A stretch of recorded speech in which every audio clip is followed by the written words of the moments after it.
ஞானானந்தமயம் தேவம் நிர்மலஸ்படிகாகிருதிம் ஆதாரம் சர்வ வித்யானாம் ஹயக்ரீவம் உபாஸ்மகே. அக்ஷய அண்ணாமலை யூடியூப் சேனல் நேயர்களுக்கு அஸ்ட்ரோ கேஎஸ் ஐயங்காரின் பணிவான நமஸ்காரங்கள். மாத பலன் விஸ்வாவசு வருஷம் மாசி மாதம் 13/2/2026 14/3/2026 வரலும் உண்டான காலகட்டம். இந்த மாதத்தினுடைய கோள் மாற்றங்கள், கோள் சாரங்கள் என்னென்ன, அதாவது பொதுவாகவே மாத கிரகங்கள்னு சொல்லக்கூடிய சூரியன், செவ்வாய், புதன் மற்றும் சுக்கிரனுடைய மாறுதல்கள். அது தவிர இந்த மாதம் பார்த்தாலேயானால் மாசி மாதத்தில், அதாவது மார்ச் 6ஆம் தேதி வாக்கிய பிரகாரம் சனி பகவான், அதாவது வருட கிரகம்னு சொல்லக்கூடியவர் 2.5 வருஷத்துக்கு ஒரு தரம் ஒரு ராசியிலிருந்து அடுத்த ராசிக்கு போகிறவர் பூரட்டாதி 3ஆம் பாதத்திலிருந்து 4ஆம் பாதம், அதாவது கும்பத்திலிருந்து மீனத்துக்கு போகிறார். இது சனி பெயர்ச்சி பலன்கள்னு தனியாக வீடியோஸ் போட்டிருக்கேன், பாருங்கள். இந்த மாதத்தில் இதை தவிர என்னென்ன கிரகச்சாரங்கள் இருக்குது, கோள் சாரங்கள் இருக்குது அப்படின்றத நம்ம பார்க்கலாம். அதற்கு பிறகு இந்த மாதத்தில் வரக்கூடிய விசேஷ நாட்கள் என்னென்ன அப்படின்றத பார்ப்போம். அதற்கு பிறகு பார்த்தோம்னா இந்த மாதத்தில் ஒரு ராசிக்கும் என்னென்ன பலன்கள் இருக்குது, என்ன பலன்கள் ஒரு ராசிக்கும் மேஷம் முதல் மீனம் வரை. அது தவிர இந்த பலன்கள் சொல்லும்பொழுது அதுக்கு உண்டான எளிய பரிகாரங்கள் என்ன, அது தவிர சந்திராஷ்டம தினங்கள் என்னன்றதையும் பார்க்கலாம். முதல்ல கோள் சாரங்கள் இந்த மாதத்தில் காலபுருஷ தத்துவத்தின் பிரகாரம் 3ஆவது ராசின்னு சொல்லக்கூடிய மிதுனத்தில் குரு பகவான் வக்கரகதியில் இருக்கார். 5ஆம் இடத்துல அதாவது கேது சிம்மத்தில் இருக்கார். மகரத்தில் செவ்வாய் இந்த மாதத்தில் இருக்கார். 5 கிரகங்கள் கும்பத்தில் இருக்குது. சூரியன் மாத கிரகம், அவர் இந்த மாதத்தில் கும்பத்தில் இருக்கிறதுனால தான் மாசி மாதம். சனி ராகு ஏற்கனவே இருக்கா. அதை தவிர பார்த்தேனால் உங்களுக்கு சுக்கிரனும் புதனும் இந்த மாதத்தில் இந்த கும்பத்தில் இருக்க 5 கிரகங்கள் இருக்கக்கூடிய காலகட்டமாக அமையிறது. இந்த மாதத்தில் வரக்கூடிய மாற்றங்கள்னு பார்த்தோம்னா 21/2/2026 அன்றைக்கி செவ்வாய் மகரத்திலிருந்து கும்பம் போகிறார். 6 கிரகங்கள் இருக்கக்கூடிய காலகட்டம். 3/3/2026 அன்றைக்கி சுக்கிரன் மீனத்துக்கு போய் உச்சம் பெறுறார். அது ஒரு பெரிய விசேஷம். அதை தவிர 6/3/2026 அன்றைக்கி சனி பகவானும் மீனத்துக்கு போகிறார். இது இந்த மாதத்தினுடைய மாற்றங்கள், கோள்சாரத்தினுடைய ஏற்றங்கள். சரி, இந்த மாதத்தில் வரக்கூடிய விசேஷ தினம் அப்படின்னு பார்க்கும்பொழுது மாசி அப்படின்னு சொன்னாலே மாசி மகம் சொல்லுவோம், மகா சிவராத்திரி சொல்லுவோம். மெயினாக மகா சிவராத்திரி இந்த மாதம் பார்த்தோம்னா 15ஆம் தேதியே வருது. பெரிய விசேஷம். மகா சிவராத்திரி சிவபகவானுக்கு பெரிய ஏற்றமான காலம். அதனால் மகா சிவராத்திரி நோன்பு இருந்து ராத்திரி ஃபுல்லாக முழித்து இருக்கிறது ரொம்பவும் விசேஷம். சிவ பூஜைகள் பண்ணுவது மிகவும் ஏற்றம், நல்ல ஒரு விசேஷத்தை கொடுக்கும். சரி, மாசி மகம் அப்படின்னு சொல்லக்கூடியது பௌர்ணமி யோகம்னு சொல்லுவாள். பௌர்ணமி யோகத்தை பற்றி நிறைய சொல்லியிருக்கோம். மாசி மாதத்தில் வரக்கூடியது மக நட்சத்திரத்தில் வரக்கூடிய சந்திரன் மாசி மகம் பௌர்ணமி யோகத்தை கொடுக்கக்கூடியது. அதனால் இது ரொம்பவும் பெரிய விசேஷம்.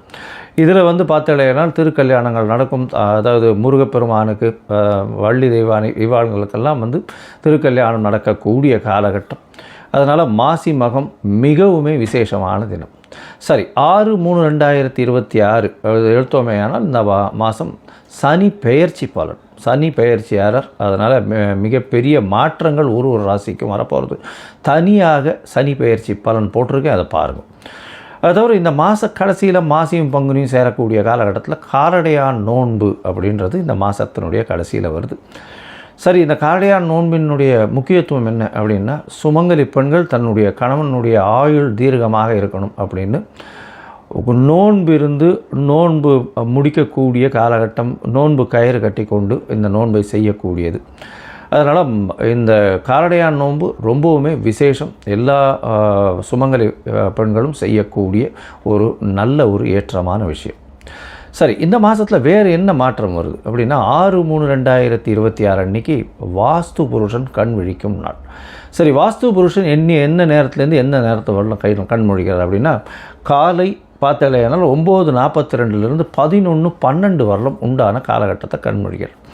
சரி, காலை 9:42 11:12 கிட்டத்தட்ட ஒரு 1.5 மணி நேரம் 90 நிமிஷம். இதை 18 5 இதுவாக பிரிச்சுக்கிறார். அதாவது கார்த்தால் கண் விழித்தவுடன் அவர் அதாவது காலை கடன்கள் முடிக்கக்கூடியது ஒரு 18 நிமிஷம், ஸ்நானம் செய்வது ஒரு 18 நிமிஷம், பூஜை செய்வது 18 நிமிஷம். அதை தவிர இது சாப்பிடும் நேரம் ஒரு 15 நிமிஷம். அதுக்கப்புறம் வந்து வெத்தலைப்பாக்கு, அதாவது பரிமாறம், இது வந்து வெத்தலைப்பாக்கு போட்டு இது பண்ணுறது ஒரு 18 நிமிஷம். ஸோ இந்த கடைசியில் உணவு உட்கொள்ளும் பொழுதும் இந்த தாம்பூலம் தரிக்கும் பொழுதும் இந்த 2 காலமான 36 நிமிஷம், அந்த 36 நிமிஷத்தில் வந்து பார்த்தேலையானால் நிச்சயமாக, அதாவது 10:36லேருந்து 11:12 வரலும் உண்டான காலகட்டத்தில் நீங்கள் செய்யக்கூடிய மனைக்கோள் விழா, அதை தவிர வந்து புதுசாக அக்ரிமெண்ட் கையெழுத்து போடுறது, எந்த ஒரு மனையை சார்ந்த ஒரு விஷயமாக இருந்தாலும், ஒரு பெரிய ப்ராஜெக்ட்டுக்கு சைன் பண்ணுறது, ஒரு ப்ராஜெக்டை வந்து ஓப்பன் பண்ணுறது, அன்றைக்கி வந்து ஒரு மனையடி சாஸ்திரம் பிரகாரம் வந்து அந்த இடத்துல வந்து நில பூஜை போடுறது, இதெல்லாம் வந்து நிச்சயமாகவே உங்களுக்கு அது எந்த ஒரு தடங்களும் இல்லாமல் நடக்கக்கூடிய காலகட்டமாக அமையும். சரி, இப்போது மேஷம் முதல் மீனம் வரை உண்டான ராசிக்கு மாசி மாதத்தினுடைய மாற்றங்கள் ஏற்றங்கள் என்னென்ன அப்படின்றத வருஷப்படுத்தி பார்க்கலாம். அதற்கு முன்னாடி என்னுடைய மொபைல் நம்பர் கீழே ஸ்க்ராலிங்கில் போயிட்டுருக்கும். உங்களுக்கு அஸ்ட்ராலாஜிக்கல் கன்சல்ட் தேவைப்பட்டதுன்னா என்னுடைய மொபைல் நம்பருக்கு கான்டாக்ட் பண்ணுங்க. உங்களுக்கு உங்களுடைய date, time, place of birth, உங்களுடைய பெயர், தாய் தகப்பனார் பெயர், இதை அனுப்புங்க. என்னுடைய கட்டணம் என்னன்னு சொல்கிறேன், அந்த கட்டணத்தை செலுத்திட்டு அந்த ரசீதை வந்து என்னுடைய வாட்ஸ்அப் நம்பருக்கு போடுங்க. உங்களுக்கு அப்பாயின்மெண்ட்டு கொடுக்குறேன். முதல்ல ஜாதகத்தை போட்டு சந்தி இருக்கான்றதை பார்த்துட்டு அதற்கு பிறகு அப்பாயின்மெண்ட் கொடுத்து உங்களோட பேசுகிறேன். ஸோ உங்களுடைய பிரச்சனைகள் என்ன, எப்படி விலகும், என்ன எளிய பரிகாரம் அப்படின்றதையும் எளிதாக சொல்கிறேன். இப்போது மேஷம் முதல் மீனம் வரை ஒரு ராசியாக இந்த மாசி மாதம் எப்படி இருக்குது அப்படின்றத பார்க்கலாம். மீனம், பூரட்டாதி, உத்திரட்டாதி, ரேவதி, இந்த 3 நட்சத்திரம் 9 பாதங்களை கொண்ட ராசி. ராசியின் அதிபதினு சொல்லக்கூடியவர் குரு. உங்களுடைய ராசிக்கு பார்த்தோன்னா ராசிநாதன் 4ஆம் இடத்துல இருக்கார், வக்ரகதியில் இருக்கார். தாயின் உடல்நிலையில் சற்று பின்னடைவு இருக்கக்கூடிய வாய்ப்புகள் நிச்சயமாக இருக்கும். உங்களுடைய உடல்நிலையில் கொஞ்சம் ஜாகிரதையாக இருந்துக்கோங்க. ஏன்னா உங்களுடைய ராசிக்கு 12ஆம் இடத்துல சனி பகவான் இருக்கவர் இப்போ உங்களுடைய ராசிக்கே வரப்போகிறார். உங்களுடைய ராசிக்கு 6/3/2026 வாக்கிய பஞ்சாங்கம் பிரகாரம் 7.5 சனியில் ஜென்ம சனி வருது. தேவையில்லாமல் அவமானம், அசிங்கம், இந்த மாதிரியான விஷயங்கள், மென்டல் ப்ரெஷர், அதாவது மன அழுத்தங்கள் கொஞ்சம் அதிகமாகவே இருக்கக்கூடிய, தேவையில்லாத பேச்சுக்கு ஆளாக வேண்டிய கட்டாயங்கள்லாம் ஏற்படக்கூடிய வாய்ப்பு உண்டு. கொஞ்சம் பொறுமையாக இருக்கிறது நல்லது. இந்த காலகட்டத்தில் பேச்சில் ரொம்ப ஜாகிரதையாக இருக்கும். உங்களுக்கு பார்த்திங்கன்னா 2ஆம் அதிபதி 11ஆம் இடத்துல இருக்கிறதுனால, அதாவது செவ்வாய் உங்களுடைய ராசிக்கு 11 இருக்கிறதுனால பணவரவிற்கு பஞ்சம் இருக்காது. 21/2/2026 பார்த்தோன்னா அவர் 12ஆம் இடத்துக்கு வந்துடுறார். அதனால் தேவையற்ற செலவுகள் கொஞ்சம் அதிகமாக இருக்கக்கூடிய காலகட்டமாக அமையப்போகிறது.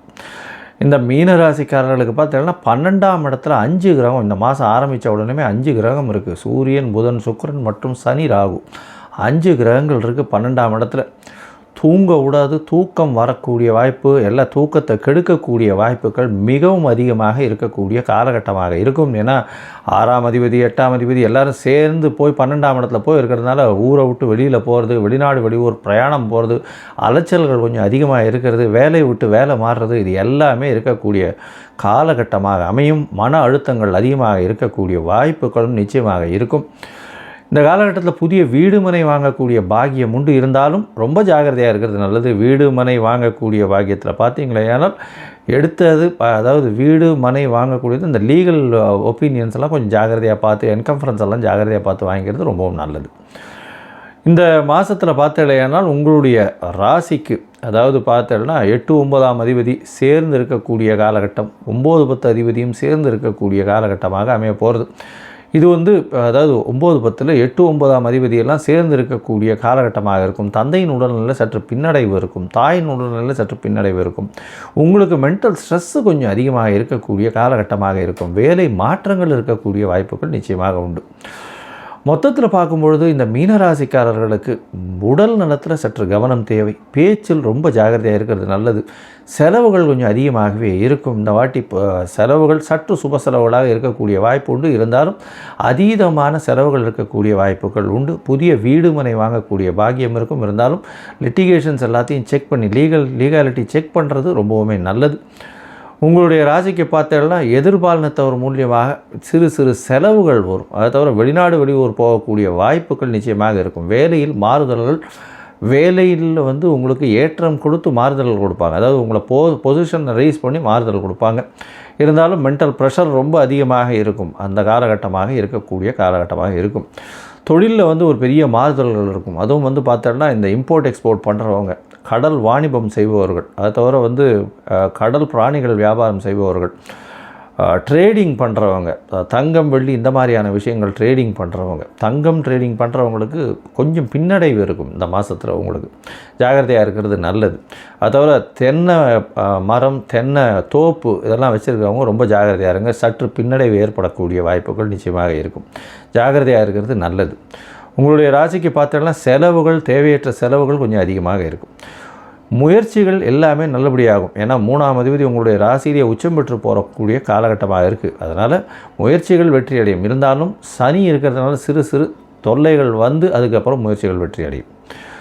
உங்களுடைய ராசிக்கு முயற்சிகள் வெற்றி அடையும்னு சொல்கிறோம். இருந்தாலும் சில நாட்கள் முயற்சியை தள்ளி வைப்பது நல்லது. அந்த சில நாட்கள்னு சொல்கிறது வந்து சந்திராஷ்டம நாட்கள். இந்த சந்திராஷ்டம நாட்கள் அப்படின்றது சந்திர பகவான் 8ஆம் இடத்துல மறையக்கூடிய காலகட்டம். அந்த மறையக்கூடிய காலகட்டத்தில் நிச்சயமாக ஒரு பிரச்சனையை கொடுக்கக்கூடிய வாய்ப்பு. புதிய முயற்சி வேண்டாம், வெளியூர் வெளிவாண்ட பிரயாணம் வேண்டாம்னு சொல்கிறோம்.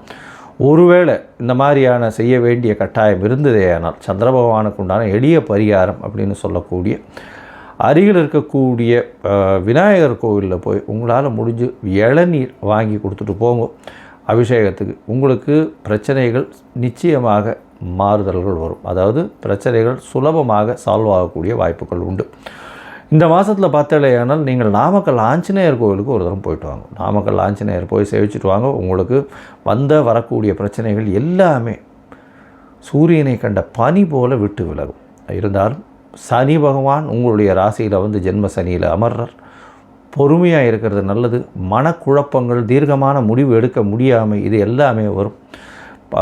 எல்லா இடத்துலையும் சற்று பிரச்சனைகள் கிரியேட் ஆகக்கூடிய வாய்ப்புகள் உண்டு. பொறுமையாக இருந்து இந்த காலத்தை கழிப்பது ரொம்பவுமே நல்லது. லோகா சமஸ்தா சுகினோ பவந்து. நன்றி, நமஸ்காரம்.